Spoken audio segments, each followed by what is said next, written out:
అస్సలాము అలైకుం వరహ్మతుల్లాహి వబరకాతుహు. ఈరోజు తహజుద్ నమాజ్ యొక్క ఘనత గురించి తెలుసుకుందాం.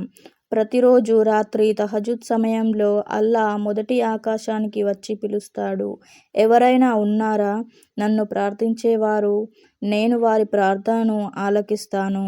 ఎవరైనా నన్ను అడిగితే అది ఇవ్వగలను.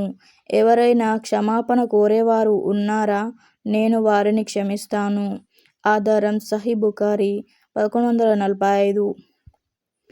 కాబట్టి సోదరీమణులారా, రాత్రి యొక్క 3వ వంతు భాగంలో ఎవరికైతే కష్టాలున్నాయో, సంతానం లేకుండా బాధపడుతున్నారో, అప్పుల బాధలు కలిగి ఉన్నారో, ఆరోగ్య సమస్యలతో బాధపడుతున్నారో, ఏ సమస్య అయినా ఏ కష్టమైనా తప్పకుండా తహజుద్లో లేచి అల్లాహ్ని అడగండి. ఎందుకంటే ఆ సమయంలో దువాలు స్వీకరించబడతాయి.